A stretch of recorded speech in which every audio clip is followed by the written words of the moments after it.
இந்த உலகில் நம்மை வெறுப்பவர்கள் இருக்கிறார்கள். சிலர் வெளிப்படையாக, சிலர் மறைமுகமாக. அவர்களின் ஒவ்வொரு வார்த்தையும் நம் தன்னம்பிக்கையை நொறுக்கும் கூர்மையான கத்தியாய் உணர்கிறோம்.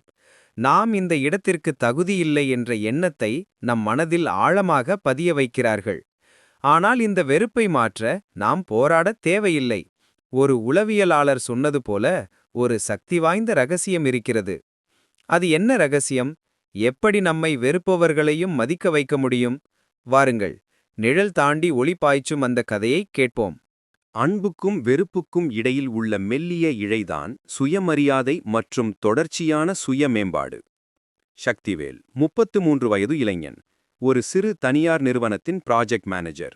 தன் அலுவலகத்தில் சக ஊழியர்கள் சிலரால் புறக்கணிக்கப்படுபவன். தன் துறையில் மிகுந்த திறமைசாலி, கடின உழைப்பாளி. ஆனால் ஒரு விசித்திரமான சூழ்நிலை அவனது அலுவலக வாழ்க்கையை சுற்றியிருந்தது. அவனது சக ஊழியர்கள் சிலர், குறிப்பாக கார்த்திக் தலைமையிலான ஒரு குழு, எப்போதும் சக்தியை ஒருவித ஏளனத்துடனே பார்த்தனர். சக்தி ஒரு புதிய யோசனையை சொன்னால், இதுக்கு முன்னாடி 100 பேர் இதை சொல்லியிருப்பாங்க, இதுல புதுசா என்ன இருக்கு என்பார்கள். அவனுக்கு பதவியுயர்வு கிடைக்கும்போது, இவன் வெறும் அதிர்ஷ்டசாலி, வேலையே தெரியாது என்று கிசுகிசுப்பார்கள். சில சமயம் வேண்டுமென்றே அவனது முக்கியமான கோப்புகளை தாமதப்படுத்துவார்கள். இதனால் சக்திக்குள் ஒரு நிரந்தரமான மனச்சோர்வு குடிகொண்டிருந்தது. நான் எவ்வளவு திறமையாக இருந்தாலும் ஏன் இந்த வெறுப்பு, ஏன் இந்த புறக்கணிப்பு என்று ஒவ்வொரு இரவும் தன்னைத்தானே கேட்டுக்கொள்வான்.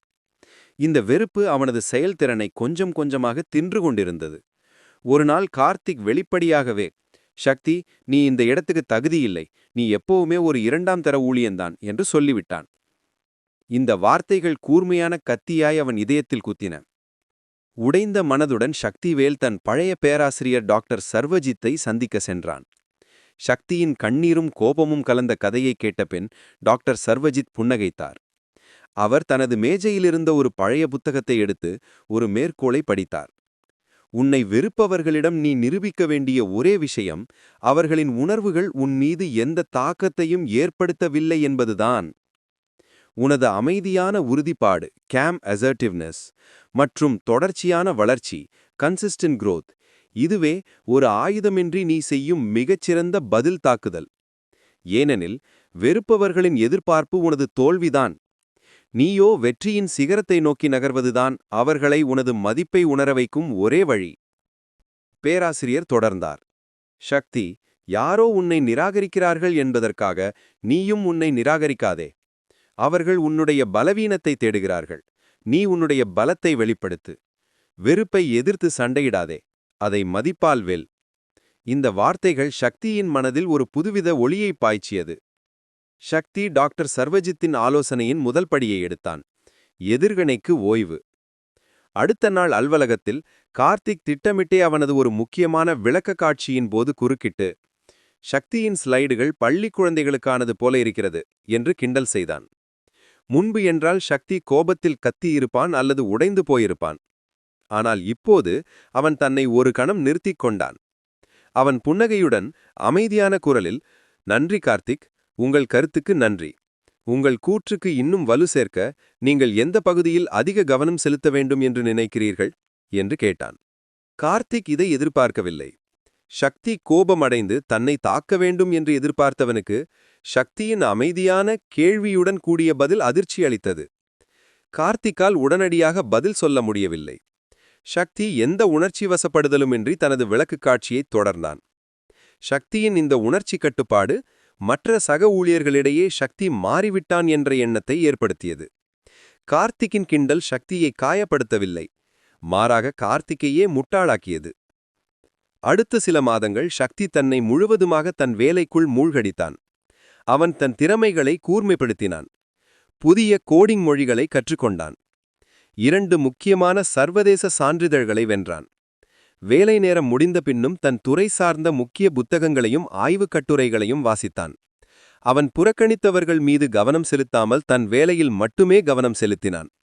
அவனது ஒரே இலக்கு, யாராலும் மறுக்க முடியாத அளவுக்கு தன் துறையில் ஒரு நிபுணனாக மாறுவதுதான். இதன் காரணமாக ஒரு பெரிய அமெரிக்க ப்ராஜெக்ட் இந்திய அலுவலகத்துக்கு வந்தது. அது மிக சிக்கலான புதிய தொழில்நுட்பத்தில் அமைந்திருந்தது. நிறுவனத்தில் யாருக்கும் அது பற்றி முழுமையாக தெரியவில்லை. அச்சமயத்தில் சக்திவேல் சமீபத்தில் அதற்கான சான்றிதழ் பெற்றிருந்தது அனைவருக்கும் தெரிய வந்தது. கார்த்திக் உள்ளிட்ட குழுவினர் அந்த ப்ராஜெக்டில் பணியாற்ற விரும்பினாலும் மேலாளர் நேரடியாக சக்தியை அழைத்து, சக்தி, இந்த குழுவிற்கு நீதான் தலைமை தாங்க வேண்டும். உனக்குதான் இதில் அதிக நிபுணத்துவம் இருக்கிறது என்றார். வெறுத்தவர்கள் சக்தியின் பின்னால் நிற்க வேண்டிய கட்டாயம் ஏற்பட்டது. அவர்கள் விரும்பினாலும் விரும்பாவிட்டாலும் சக்தியின் நிபுணத்துவம் நிறுவனத்திற்கு தேவைப்பட்டது. அவன் தவிர்க்க முடியாத சக்தியாக மாறினான்.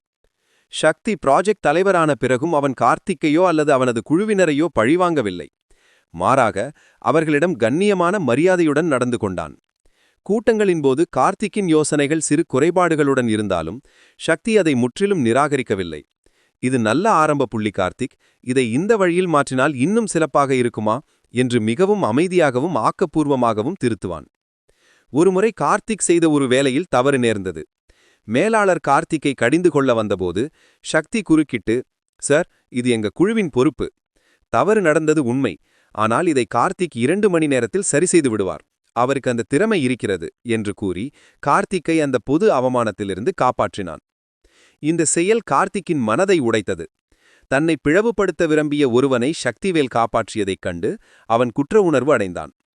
வெறுப்பை எதிர்பார்த்த அவனுக்கு சக்திவேல் மரியாதையை கொடுத்தான். இதுதான் வெறுப்பவர்களின் மனதை மாற்றும் மிக சக்தி வாய்ந்த பழக்கம். அந்த பெரிய ப்ராஜெக்ட் மாபெரும் வெற்றி பெற்றது. பாராட்டு விழா நடந்தபோது மேடைக்கு வந்த கார்த்திக் யாரும் எதிர்பார்க்காத விதத்தில் பேசினான்.